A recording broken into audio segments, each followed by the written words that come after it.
Baik, Assalamualaikum warahmatullahi wabarakatuh. Waalaikumsalam warahmatullahi wabarakatuh.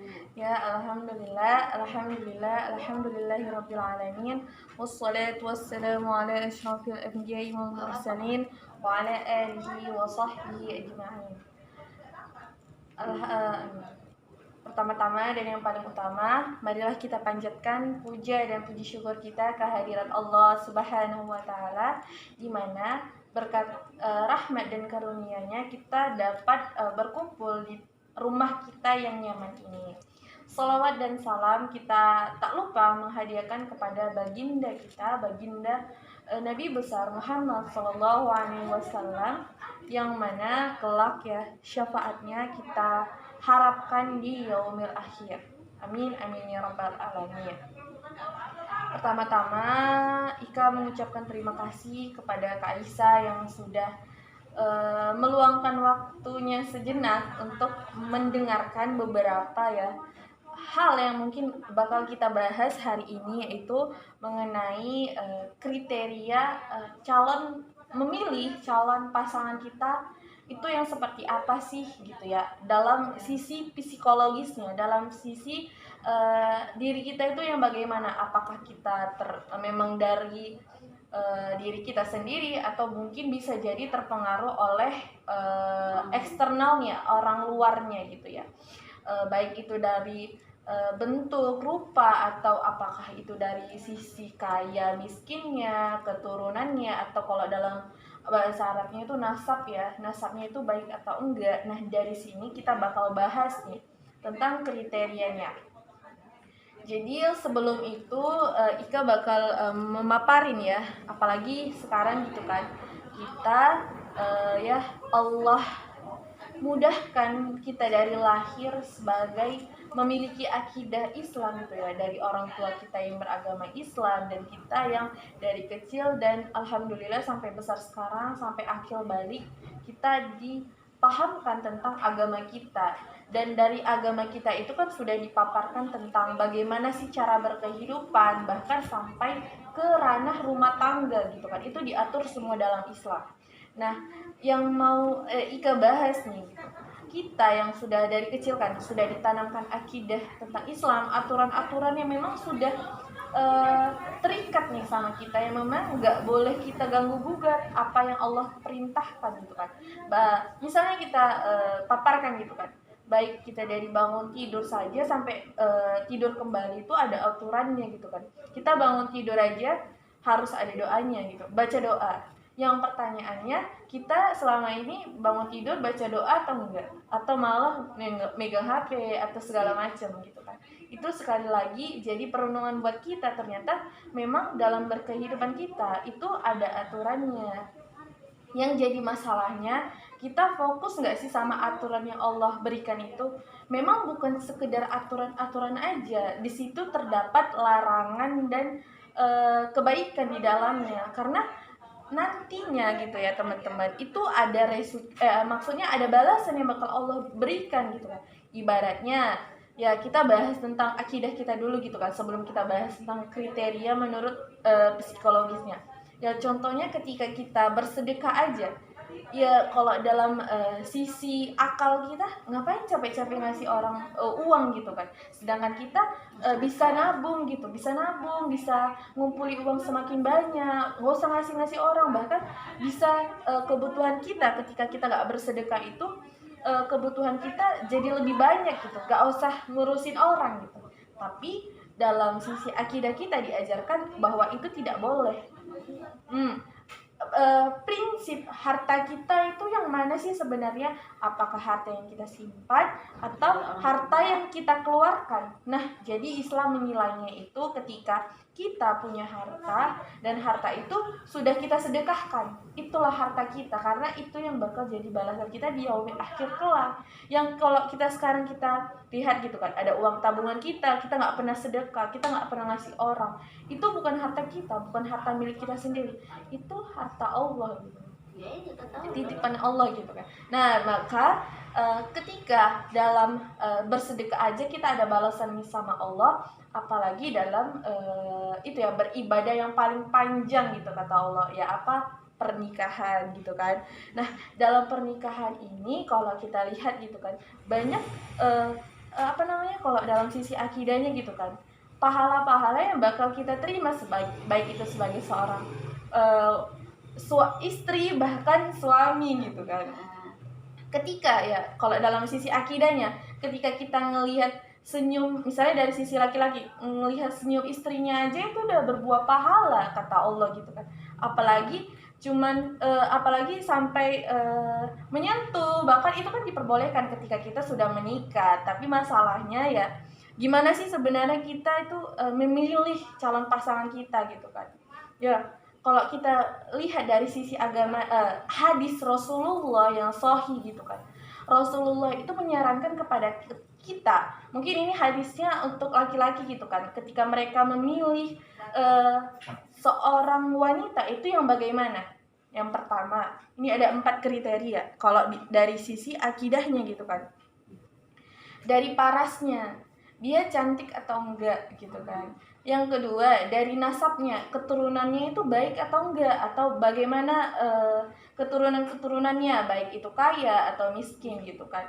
Terus yang selanjutnya itu yang terakhir gitu kan, agama gitu kan, agamanya bagaimana gitu. Tapi yang sebenarnya paling penting itu kita lihat dari agamanya gitu kan, bagaimana dia interaksi dia sama Allah itu bagaimana. Karena ya ketika kita melihat interaksi sama dia ke Allah itu baik, maka otomatis interaksi dia sama dirinya sendiri bahkan ke orang-orangnya itu juga baik. Itu faktor yang memang secara akidah harus kita tegaskan gitu kan. Kita memilih itu memang harus dari agamanya dulu, karena dari situlah semua struktur kehidupan dia pasti bakal baik gitu.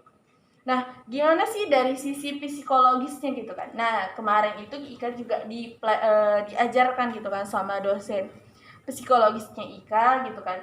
Kita ini hidup gitu kan, dipengaruhi baik dalam diri kita atau dari luar kita. Contohnya, ketika kita mau makan gitu kan, kita nih udah ancang-ancang nih, oh Nadia keluar aku di rumah aja deh mau makan mie instan misalnya.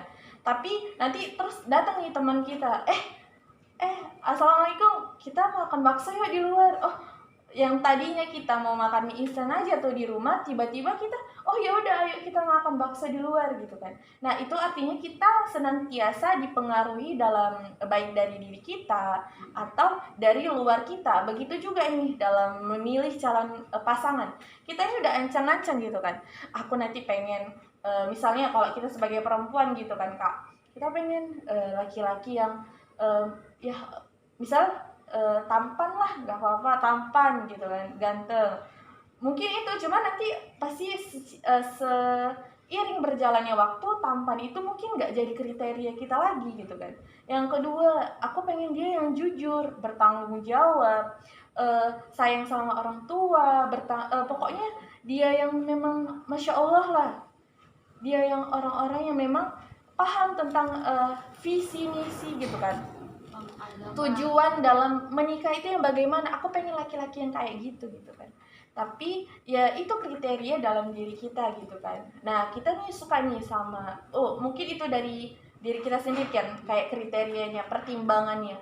Tapi dari luar gitu kan, misalnya Aisyah gitu, ini ada orang nih, dia baik, kerjanya kerja keras, penghasilannya lumayan lah, sebulan itu bisa mencapai ibaratnya 15 juta. Kau mau nggak? Tapi dia nggak ganteng, dia ya biasa-biasa aja gitu, cuman rada manis lah gitu. Penting baik. Iya. Terus ternyata kalau kita teliti lagi kan, kita yang tadinya nggak berpikir tuh penghasilannya berapa, pokoknya dia yang baik aja, bertanggung jawab atau hal lain sebagainya gitu kan. Tiba-tiba kita terpengaruh nih, wah masya Allah juga ya kalau punya suami yang mapan. Kata orang, nggak mungkin orang itu nawarkan kita kalau dia nggak baik gitu kan. Yang gajinya itu udah hidup awak itu udah kayak terjamin kali lah, 15 juta itu udah bisa, udah hebat kali lah. Kalau kita lihat dari pendapatan rata-rata sekarang orang gajian gitu kan, yang nominalnya cuma 3 juta atau 4 juta paling besar gitu kan, itu udah luar biasa kali 15 juta gitu kan. Nah, ternyata ternyata kalau dalam sisi psikologisnya naluri kita itu terpengaruh sama asumsi atau orang-orang mengatakan apa ke kita, kayak pemikiran gitu kan. Oh ternyata si Anu, oh jadi nambah nih kayak prinsip kita, oh iya enak juga ya kalau punya suami yang gajinya banyak gitu. Nah itu contoh kecilnya gitu kan. Dari sisi kalau kita lihat gitu kan, banyak ya kalau misalnya kita bedah lagi tentang sisi gimana sih sebenarnya kita memilih calon pasangan. Tapi ketika prinsip-prinsip atau nilai-nilai pertimbangan baik itu duniawi gitu ya, kayak dalam sifat material, yang kayak material itu gaji, atau sifat kayak jujur, bertanggung jawab, itu kalau secara spesifiknya itu cuman nilai luarnya aja, keraknya aja sebenarnya masih tipis kayak cangkang telur kan, ada nggak sampai ke intinya gitu kan, itu cuman luarnya aja. Nah itu dalam sisi psikologisnya memang yang harus kita kedepankan itu gimana sih Ika, menurut Ika sendiri gitu kan Kak, yaitu kita yang memang harus mengedepankan sisi akidahnya kita gitu, yang mana dalam agama kita itu yang bagaimana sih pertimbangannya kita gitu kan Kak. Kita lah wajar ya, wanita itu pengen suami yang memang paham agama, karena itu yang ditanamkan dalam diri kita dari SD sampai SMA, kita ngaji gitu kan, atau dari orang tua kita, kau harus nyari laki-laki yang memang sholatnya itu yang hanya kepada Allah gitu, nggak mereka itu nggak memikirkan sesuatu, karena ya lelaki atau ya kita sebagai perempuan gitu kan, laki-laki Kak yang paham agama gitu kan, yang dia mencurahkan hidupnya untuk Islam gitu kan, mereka Kak kalau kita lihat perkara halal haram itu udah bukan masalah lagi buat kita, buat ngingetin laki-laki itu apakah ini halal, apakah ini haram, mereka itu udah paham. Jadi kita pengennya kita nih yang diajari sama mereka, tapi bukan berarti kita juga nggak mengupgrade diri, maksudnya kita nggak mempelajari diri kita untuk paham tentang berbagai hal. Kita hanya berfokus sama lelaki itu, oh ya udah kita tenang-tenang aja di rumah gitu ya, kita nggak belajar tentang ilmu misalnya pernikahan, bagaimana hak-hak suami dan hak-hak istri sebenarnya dalam pernikahan. Kita pengen nih suami yang seperti itu gitu kan, tapi kita nggak mau juga paham tentang apa sih yang harus kita pahamkan tentang pernikahan itu masalahnya gitu kan. Misalnya kita yang bisa dibilang belum belum baik-baik kali lah, belum paham kali lah sama agama kita, tapi kita mencoba untuk semakin paham gitu kan, tapi nggak ada maksudnya nggak ada. Apakah pertanyaannya gini, kita pengen laki-laki yang baik, tapi kita ada usaha nggak sih untuk memperbaiki diri? Laki-laki yang baik juga pengen wanita yang baik. Mereka pengen juga wanita yang paham tentang mereka, dan kita juga pengen laki-laki yang paham tentang kita gitu kan. Itulah permasalahannya. Nah dalam sisi itu banyak hal ya yang mungkin bisa jadi pengaruh sama kita gitu kan, mengatur pola pikir kita, tapi yang memang tujuannya ialah ibadah ke Allah gitu kan, yang memang semua pilihannya itu berfokus ke Allah. Jadi kalau lah kita berfokus sama ridhonya Allah gitu kan, baik itu dia jelek atau tampan itu nggak jadi masalah lagi, mau gaji dia kecil atau tinggi nggak jadi masalah lagi, mau dia kayak punya rumah atau nantinya bakal nyewa, itu nggak jadi masalah lagi, karena ketika wanita atau laki-laki yang sudah terpengaruh nih oleh lingkungan dia gitu kan, baik lingkungan pembelajar, dia sebagai pembelajar ya tadi itu dia ngaji, dia kan dia belajar tentang Islam, dia nonton kajian-kajian di YouTube tentang Islam gitu kan, maka prinsip dia ketika menikah ialah hanya satu, yaitu mengharap ridhonya Allah Subhanahu wa taala. Mungkin itu aja yang bisa Ika sampaikan. Lebih dan kurangnya Ika mohon maaf ya. Karena balik lagi kita juga lagi belajar gitu kan. Belajar memantaskan diri, mengharapkan ridhonya Allah, ingin yang terbaik yang Allah berikan. Mungkin ya nggak semuanya baik gitu kan. Ada aja ujian yang Allah berikan sama kita. Pertanyaannya, kita bisa sabar nggak sih sama masalah-masalah itu gitu kan. Mungkin usikum nafsi bitaqwallah, kesempurnaan hanyalah milik Allah dan yang kekurangan datangnya dari Ika. Wabillahi taufiq wal hidayah. Wassalamualaikum warahmatullahi wabarakatuh. Waalaikumsalam warahmatullahi wabarakatuh. Dadah. Dadah.